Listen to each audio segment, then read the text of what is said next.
తిరుపతి దేవస్థానానికి సంబంధించినటువంటి స్థలంలో అలిపిరి సమీపాన వెంకటేశ్వర స్వామి పాదాల చెంతన కేవలం 300-400 మీటర్ల దూరంలోనే విష్ణుమూర్తికి సంబంధించినటువంటి ఒక విగ్రహం మలమూత్రాదుల మధ్యన మద్యం బాటిళ్ల మధ్యన పడి ఉండటాన్ని చూసి ఇది ఘోరమైనటువంటి అపచారం, సాక్షాత్తు వెంకటేశ్వర స్వామి ఆలయానికి సంబంధించినటువంటి స్థలంలోనే ఆ విగ్రహ దుస్థితి ఈ రకంగా ఉండటం పట్ల ఆవేదనతో హిందువుల మనోభావాలు దెబ్బతింటున్నాయి అని నేను మాట్లాడటం జరిగింది. దాని మీద టీటీడీ వాళ్ళు పాలక మండలి చైర్మన్ కావచ్చును, పాలక మండలి సభ్యులు కావచ్చును, ఆ తప్పును సరిదిద్దుకోకుండా నా మీద ఇష్టం వచ్చినట్టుగా మాట్లాడుతున్నారు. మాట్లాడడమే కాకుండా తెలుగుదేశం పార్టీ, జనసేన పార్టీకి సంబంధించినటువంటి వాళ్ళు కూడా ఏమాత్రము కూడా ఇంగిత జ్ఞానం లేకుండా వాస్తవాలు ఏంటి అన్నది తెలుసుకునేటువంటి ప్రయత్నం చేయకుండా రాజకీయపరమైనటువంటి అంశంగా దీన్ని మార్చి నా మీద పెద్ద ఎత్తున బురద చల్లేటువంటి ప్రయత్నాలు చేస్తున్నారు. అది విష్ణుమూర్తిది కాదు, శనీశ్వరుని విగ్రహం అని, రకరకాలుగా అది 20 సంవత్సరాలుగా ఉందని, అసంపూర్తిగా ఉన్నటువంటి విగ్రహం అని కొందరు, పూర్తయినా కూడా అది ఆ శనీశ్వరుడి విగ్రహం కాబట్టి మేము వాడలేదని కొందరు, ఇలా రకరకాలుగా చెప్పటమే కాకుండా నా మీద మత విద్వేషాలని రెచ్చగొడుతున్నాడు అన్నటువంటి ఒక సెక్షన్తో కేసు కూడా బుక్ చేయించినారు టీటీడీ పెద్దలు. అయినా నేను ఇలాంటి వాటిల్ని చూసి బెదిరిపోయేటువంటి వాడిని కాదు. నేను వెంకటేశ్వర స్వామి భక్తుణ్ణి. ఆనాడు రామదాసు ఏ రకంగా అయితే రాముని పట్ల అకుంఠితమైనటువంటి భక్తితో ఆయన ఎన్ని కష్టాలు పడ్డాడో, ఈరోజు గోవిందదాసునిగా ఈ ఆలయ పరిరక్షణ కోసమని, హైందవ ధర్మ పరిరక్షణ కోసమని నేను ఎన్ని కష్టాలు పడటానికైనా సిద్ధమే. ఆనాడు రామదాసు, ఈనాడు ఈ గోవిందదాసు ఖచ్చితంగా ఎంతకైనా కూడా నేను కష్టాలు పడటానికి సిద్ధంగా ఉన్నానని మరొకసారి నొక్కి చెప్తున్నా. అది ముమ్మాటికి విష్ణుమూర్తి అనటంలో ఏమాత్రం కూడా సందేహము లేదు. ఇది నేను అన్ని విషయాలు పెద్దలను అడిగి తెలుసుకుని మాట్లాడుతున్నటువంటి మాట. త్రిశూలధారి అని శివుడు, శంకుచక్రధారి అని పరమాత్ముడైనటువంటి శ్రీ మహావిష్ణువు, వేద వాంగ్మయధారి అని చతుర్ముఖుడైనటువంటి బ్రహ్మ. ఇది అందరికీ తెలిసినటువంటి విషయం. మనకు త్రిమూర్తులున్నారు. వాళ్ల త్రిమూర్తుల చేతులలో శ్రీ మహావిష్ణువుకు శంకుచక్రాలు ఉంటాయి, శివునికి త్రిశూలం ఉంటుంది, బ్రహ్మకు వేదాలు రాస్తున్నటువంటి ఆ వాంగ్మయము ధరించి ఉంటాడు అన్నటువంటి విషయం అందరికీ తెలిసిందే. మీ ఇష్టం వచ్చినట్టుగా మీరు మీకు కావలసినటువంటి వాళ్లతో ఈ టీటీడీ పెద్దలు ఒక్కొక్కరి చేత ఒక్కొక్కరు. ఈరోజు ఒక పత్రికలో ఒక పెద్ద వ్యాసం వచ్చింది. ఆ కళాశాల ప్రిన్సిపల్ మా చేత బలవంతంగా మాట్లాడించటమే కాకుండా చాలా పెద్ద కథనం కూడా రాసినారు వాళ్ళు. ఆ కథనంలో కన్నన్ ఆచార్య అనేటువంటి వ్యక్తికి ఎవరో కర్ణాటక భక్తుడు 2 లక్షలు అడ్వాన్స్ ఇచ్చినట్టుగా, శనీశ్వరుడి విగ్రహాన్ని తయారు చేసడానికి ఈ అడ్వాన్స్ ఇచ్చి, ఆ తర్వాత అతను చనిపోయినాడు, అందువలన ఆ విగ్రహం అక్కడే పడునింది, అది కూడా రాయల చెరువు దగ్గర ఆ విగ్రహాన్ని తయారు చేశారట. ఆ తర్వాత టీటీడీకి సంబంధించిన వాళ్ళెవరో కాంట్రాక్టర్లు రాయల చెరువు దగ్గర పడున్నటువంటి ఆ విగ్రహాన్ని టీటీడీ స్థలంలోకి తెచ్చినారట. ఎంత అసంబద్ధమైనటువంటి కథనమో చూడండి. ఎక్కడైనా అక్కడ కొట్టినటువంటి స్థలంలో పడేసి ఉంటారు. దాన్ని టీటీడీ స్థలములోకి రావాల్సినటువంటి ఇంట్రెస్ట్ ఎలా వచ్చింది? 20 ఏళ్ల కథనాన్ని ఈ రోజున స్టోరీ ఎంత చక్కగా అల్లినారో, హరిహర వీరమల్లు ఎట్లా ఫెయిల్యూర్ స్టోరీగా మలిచినారో అట్లాగే ఈ పత్రికలో కూడా కథనం 20 ఏళ్ల క్రితమే అది కన్ననాచారికి ఎవరో అడ్వాన్స్ ఇచ్చినారు. కర్ణాటక భక్తుడు ఒకతను శనీశ్వరుడి విగ్రహం చెక్కమని చెప్పి, ఆ తర్వాత అతను చనిపోయినాడు. ఆ తర్వాత కన్ననాచారి కూడా చచ్చిపోయినాడు. ఆ తర్వాత అక్కడే ఉన్నటువంటి రాయల చెరువు దగ్గర ఉన్నటువంటి విగ్రహాన్ని టీటీడీ స్థలంలో తెచ్చి పడేసినారు. దానికి మళ్లీ ఆ టీటీడీ ప్రిన్సిపాల్, శిల్పకళాశాల ప్రిన్సిపాల్ చేత బలవంతంగా ఏం కథనం చెప్పించినారు, అది శనీశ్వరుడి విగ్రహమే అయి ఉంటుంది అనేటువంటి కథనం. శంకు చక్రము ధరించేటువంటి హక్కు, అధికారము ఒక్క శ్రీ మహావిష్ణువుకే ఉంటుంది. వేరే వాళ్ళు ధరించటానికి వీలు లేదు అన్నటువంటి విషయం జగమెరిగినటువంటి సత్యం.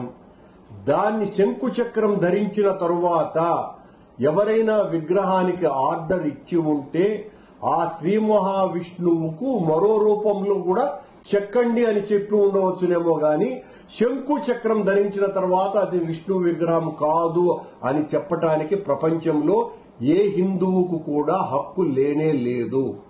ముమ్మాటికి కూడా అది విష్ణువు విగ్రహమే అనటానికి ఇంతకంటే రుజువు మరొకటి లేదు. ఆ ప్రిన్సిపాల్ చేత ఇంకొక మాట మాట్లాడిచ్చినారు. ఏమని? అది మాకు 2-3 ఏళ్ల క్రితమే తెలుసును, కానీ అది అసంపూర్తిగా ఉన్నది అని, అది అక్కడ దగ్గరికి వెళ్లిన తర్వాత శనీశ్వరుడి విగ్రహంగా ఉందని మేము పట్టించుకోలేదునని. అంటే ఒకవేళ శనీశ్వరుడి విగ్రహం అయితే దేవుడు కాదా, మన దెయ్యమా? మనది ధార్మిక సంస్థ లేకపోతే ఏదైనా టూరిస్ట్ సంస్థనా? ఓ ధార్మిక సంస్థలో భగవంతుని అంశతో ఉన్నటువంటి విగ్రహాన్ని మలమూత్రాదుల మధ్య పడేస్తే దాన్ని తీసుకురావాల్సినటువంటి బాధ్యత టీటీడీ పెద్దలది కాదా? కరుణాకర్ రెడ్డి టైంలో కూడా పూర్వంలో కూడా ఉంది అని మాట్లాడితే ఉపయోగంలా? ఉంది అని మీరు అన్నప్పుడు ఆనాడు ఎందుకు మీరు చెప్పలేకపోయినారు ఆ రకంగా అక్కడ పడి ఉందని అనేటువంటి విషయాన్ని? అలా కప్పిపుచ్చుకోవడానికి అనేక రకాలైనటువంటి మాటలు మాట్లాడుతున్నారు టీటీడీ పెద్దలు. అలాగే ఈ శిల్ప కళాశాల ప్రిన్సిపాల్ దగ్గర ఆ స్వామికి మీసాలు ఉన్నాయి అని అన్నారు. అని చెప్పించి టీటీడీ పెద్దలు అది శనీశ్వరుడి విగ్రహాన్ని సృష్టించడానికి. కానీ ఈ సందర్భంలో మరొక ముఖ్యమైనటువంటి విషయం కూడా, శ్రీ మహావిష్ణువు అంశ అయినటువంటి అన్నవరపు సత్యనారాయణ స్వామికి కూడా మీసాలున్నాయి అన్నటువంటి విషయాన్ని మరిచిపోవద్దండి. అలాగే విష్ణుమూర్తికి స్కాంద పురాణంలో రేవాఖండంలో మీ విషయం ఏం చెప్తున్నది అంటే పరమాత్ముడికి పచ్చటి మీసాలున్నాయి అన్నటువంటి విషయాన్ని కూడా మన స్కాంద పురాణమే చెప్పింది అన్నటువంటి విషయాన్ని కూడా మర్చిపోవద్దండి అని చెప్తున్నా. ఈ పెద్దలకి ఓనామాలు కూడా రానటువంటి అజ్ఞానంలో ఆస్తిపరులైనటువంటి టీటీడీ పెద్దలకి విషయం తెలుసుకోకుండా చేసిన తప్పు అనే పొరపాటు అయిపోయింది. శంకు చక్రాలు అనేటువంటివి ధరించిన తర్వాత అది శ్రీ మహావిష్ణువు విగ్రహమే, మనం తప్పు చేసినాము, ఈ రకంగా చేయటం తప్పు అని దాన్ని పక్కకు తీసుకుని వెళ్లి ఆ శిల్ప కళాశాలలో పెట్టాల్సింది పోయి నా మీద దాడి చేయడానికి ప్రయత్నం చేస్తున్నారే తప్ప ఇక మీ ఇష్టం వచ్చినట్టుగా విగ్రహాలకి మన ఇష్టం వచ్చినట్టుగా మాట్లాడడానికి లేదు. శంకు చక్రాలు ధరించిన తర్వాత శ్రీ మహావిష్ణువు అవుతాడు. త్రిశూలం ధరించినప్పుడు ఖచ్చితంగా ఆయన శివుడే అవుతాడు, మూడో కన్నుతో ఉంటే. అలా కాకుండా ఎవరైనా విగ్రహానికి ఆర్డర్ ఇచ్చేటప్పుడు శివునికి అడ్డనామాలొద్దు, నిలునామాలతో మాకు కావాలని అంటే అది భగవత్ ప్రతిష్టకు ఉపయోగపడదు, ప్రాణ ప్రతిష్ట చేయటానికి లేదు. మీ వికారపు ఆలోచనలతో ఎవరైనా విగ్రహానికి ఆర్డర్ ఇస్తే మన ఇష్టం వచ్చినట్టు విగ్రహం చెక్కరు. శ్రీ మహావిష్ణువుకు సంబంధించినటువంటి విగ్రహంలో శంకు చక్రాలు చెక్కిన తరువాత ఆయన ఆకారాలకు సంబంధించిన అవతారాలు ఎన్ని ఉన్నప్పటికీ కూడా చతుర్భుజం కావచ్చు, షడ్భుజం కావచ్చు, ఏ రకంగా శిల్పం చెక్కినప్పటికీ ఆ కింద ఏ రకమైనటువంటి వాహనం ఉంచినప్పటికీ కూడా శంకు చక్రధారణ జరిగిన తరువాత అది 100% శ్రీ మహావిష్ణువుకు సంబంధించినటువంటి విగ్రహంగానే పరిగణింపబడుతుంది అని మన శాస్త్రాలన్నీ ఘోషిస్తున్నాయని చెబుతూ, అది విష్ణుమూర్తి కాదని మాట్లాడితే చేయగలిగింది ఏమీ లేదు. మీ ఇష్టం. ఎందువల్లంటే మీరు తప్పును సరిదిద్దుకునేటువంటి వాళ్ళు కాదని, తప్పును ఎత్తి చూపేటువంటి వాళ్ల మీద ఎంతకైనా నిందలు మోపి వాళ్లను జైళ్లలోకి కుక్కటానికే మీరు ప్రయత్నం చేస్తారని, మీరు జైళ్లలోకి పంపుతాను అంటే భయపడేటువంటి పిరికి పందను నేను కాదని తెలియజేస్తూ, బిఆర్ నాయుడు గారు ఈ సందర్భంగా ఒకవేళ మీ విగ్రహం ఏదైనా చెక్కాలని మీకు మోజు ఉంటే, లేకపోతే కనీసం మీ చిత్రాన్ని చిత్రీకరించేటువంటి ప్రయత్నం ఉండి మీ వెనకల శంకు చక్రంతో మీరు కావాలంటే చెక్కించుకుంటే చేయగలిగిందేమీ లేదు. అది మీ వికారానికి సంబంధించినటువంటి విషయం. అంతే తప్ప భగవంతుడికి సంబంధించినటువంటి విగ్రహాన్ని చెక్కుతున్నప్పుడు శంకు చక్రాలు ఉంటే అది 100% 10 కోట్ల శాతము అది శ్రీ మహావిష్ణువు విగ్రహమే అవుతుంది. ఈ విషయం ఇప్పటికే బ్రాహ్మణ వర్గాలలో హైందవ ధర్మాన్ని ఆచరించేటువంటి పీఠాధిపతులు, మఠాధిపతులు వీళ్ల మధ్యన చర్చ జరుగుతున్నది అన్నటువంటి విషయాన్ని కూడా ఈ సందర్భంగా మీకు గుర్తు చేస్తున్నా. మీరు అనవసరంగా నా మీద దాడి చేయటం, నా మీద ఏమైనా దాడి చేయండి, నన్ను జైలుకు పంపండి, కొట్టండి, ఏమైనా చేయండి, ఊరి నుంచి బహిష్కరిస్తామని కూడా రకరకాలుగా మాట్లాడుతున్నారు. అది కూడా చేయండి, ఏం పర్లా. కానీ ధర్మానికి అన్యాయం చేయకండి. మీరు చేసినటువంటి తప్పును సరిదిద్దుకోకుండా నా మీద నిందలు మోపితే అది భగవద్దోషమవుతుంది తప్ప మరొకటి కాదు. ఈ విషయాన్ని తెలుసుకోకుండా మీ అజ్ఞానంతో మీరు ఇష్టం వచ్చినట్టుగా ప్రవర్తిస్తే మీరు భగవంతుని దృష్టిలో దోషులవుతారు. ఈ సందర్భంగా మీరు నన్ను రెచ్చగొట్టి ఈ రకంగా జైళ్లకు పంపించాలనో కేసులు పెట్టాలనో చేస్తే నేను మీరు చేసేటువంటి తప్పుల్ని అడ్డుకోకుండా ఉండబోయే ప్రసక్తి లేదు. ఆంజనేయుడి స్వామి తోకకి నిప్పంటిస్తే ఆ స్వామి తోక అంటించినటువంటి లంకనంతా కూడా కాల్చినాడు అన్న సంగతిని గుర్తెరగండి.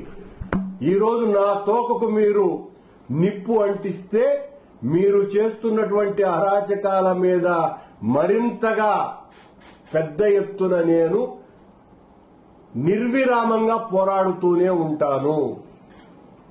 మీరెన్ని కేసులు పెట్టుకున్నా భయపడేటువంటి ప్రసక్తి లేనే లేదని మీలాగేనే మీరంటున్నారు. ఒకసారి మీకు 2 సంవత్సరాల పదవి వస్తేనే వేల సంవత్సరాల పుణ్యఫలితంగా మాకు ఈ పదవి వచ్చింది, వెంకటేశ్వర స్వామి అనుగ్రహం ఇచ్చినాడు అని. మీకు అంత అనుగ్రహం ఇస్తే నాకు 3 సార్లు టీటీడీ బోర్డు సభ్యునిగా, 2 సార్లు టీటీడీ పాలక మండలి అధ్యక్షుడిగానే నాకు పదవి ఇచ్చినటువంటి వెంకటేశ్వర స్వామి అనుగ్రహం ఇంకెంత ఉందో గ్రహించమని మిమ్మల్ని కోరుకుంటూ, నాకు అన్నిసార్లు ఆ పదవి ఇచ్చినందుకే మీ అరాచకాల మీద, మీ దైవ ద్రోహం మీద తిరగబడమని ఆ స్వామి ఇచ్చినటువంటి ఆదేశంతోనే నేను పోరాడుతూనే ఉంటాను అని తెలియజేస్తున్నా.